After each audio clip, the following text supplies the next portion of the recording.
Star Wars is full of stories about Jedi who decide to leave the Order, like Count Dooku and Ahsoka, even if it's a fairly rare event. But what happens when the Jedi decide you aren't good enough for them, as they almost did with one pretty famous Jedi, who we'll get to, Hello there. Instead of the other way around? And I mean in less explosive ways than when Barisafi's ejection gets her arrested, since that's really more of an angry quit. The answer here is fairly similar in both Legends and Canon, so I'll be using some examples from both continuities, but since I'm most familiar with Legends and I think it has more examples, I'm going to be focusing on that a bit more. In the 1,000 years leading up to the Clone Wars, the Jedi Order would try to get kids as young as they could to join up.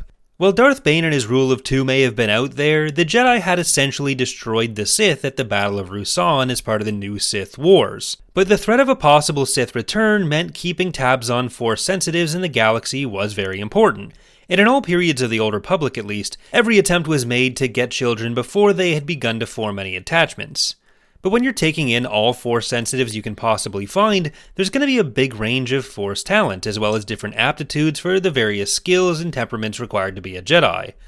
The first stage of a Jedi's training as a youngling was in the Initiate stage, where they began learning the fundamentals of the Force, along with other training or just general education. But at the age of 12 to 14, usually 13, the biggest determining factor in their future would come. This was when the Jedi were supposed to transition from Initiates to Padawans. That age of 12 to 14, and specifically 13, gets used in the way of the Jedi Handbook as well as the Jedi Apprentice books and various other legend sources, though I don't know if canon locks this in so firmly.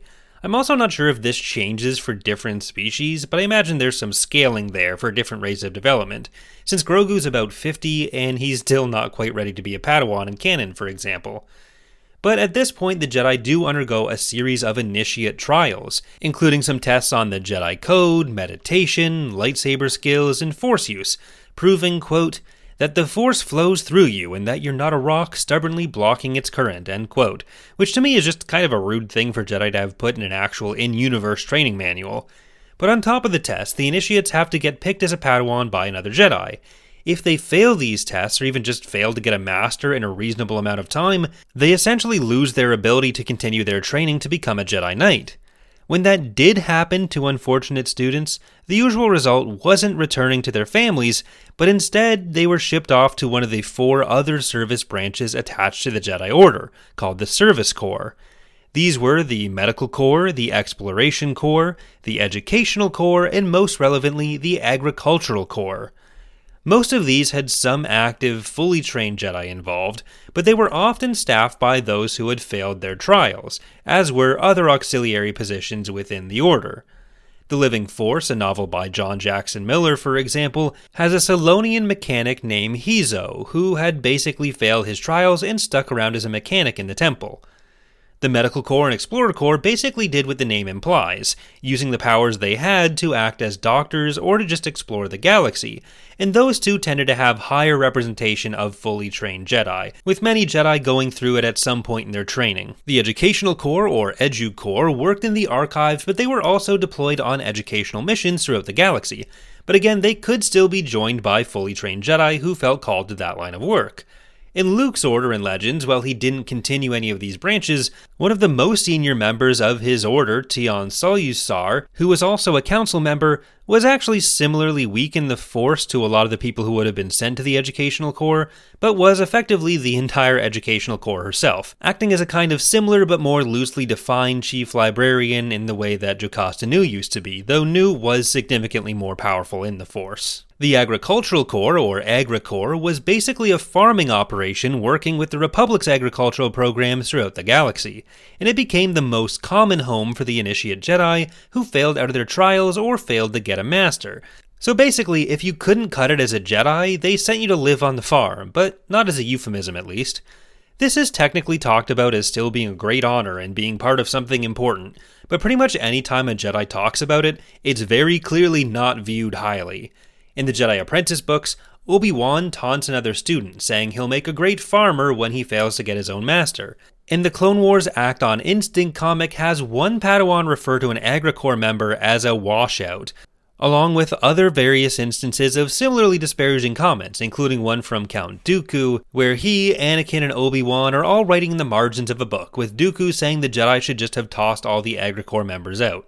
It's a very weird book because it's supposed to be in-universe with all these margin notes by Yoda, Dooku, Qui-Gon, Obi-Wan, Anakin, Ahsoka, and Luke. So you get a lot of fun information about the Jedi. It's called the Jedi Path, but it's also very weird. But as I alluded to at the start of the video, getting sent to the Agricor was not especially rare, and it almost happened to one of the most famous Jedi in history, Obi-Wan himself. The Jedi Apprentice series opens with the days before Obi-Wan is picked as Qui-Gon's Padawan, and Obi-Wan talks about how his anger and his impatience made him seem like a lost cause to become a Jedi. Yoda did speak highly of him, but he was only weeks away from being deemed too old to find a master, though not quite too old to like this video and subscribe for more datapad briefs. Obi-Wan's example does show there is a way back from this situation though, since he did make it all the way to the Agricultural Corps before Qui-Gon decided to take him on, and the Clone Wars Adventure comics show some Agricor members fighting off a droid invasion with their own Force skills, before returning to Coruscant with the goal of retaking their trials. But many of these students did at least show some aptitude before their failure to find a master, or their shortcomings on other tests, so it's not like these were the ones that had no aptitude at all. Another example of a kind of similar situation is with a Padawan named Scout from Yoda Dark Rendezvous. She wasn't the strongest in the Force, but she did manage to get picked up by a master, much to everyone's surprise, only to have that master die in the Battle of Geonosis. Mace Windu suggests it might be kinder to send her to the Agricor than to keep her around the temple, hoping to get picked again. But not only was she picked up by Master Jai-Merrick as his apprentice after Yoda bet him that she would win a yearly tournament of the apprentices, with him having to take her on if she did, but unfortunately he too died soon after, and Scout remained at the temple, managing to escape to Mandalore during Order 66 and surviving, at least as far as we ever find out. While Scout may have survived Order 66 and Palpatine's attempts to wipe out the Jedi, these other service branches, like the Agricor, were still part of the Jedi Order and were therefore targeted by Palpatine. And possibly because they felt so sidelined by the Jedi, several members of the Agricor became ripe for bringing into Palpatine's service as Inquisitors or other dark side Force users, like Emperor's Hand, Sarkov Quest. I covered some of these examples along with Scout in my breakdown of Order 66 survivors as well. After all, several of these characters were quite powerful and only sent there because of the inability to find a master, which could easily just be a temperament issue, something Palpatine really didn't mind. More likely to escape were those who failed beyond even what the Agricor would accept.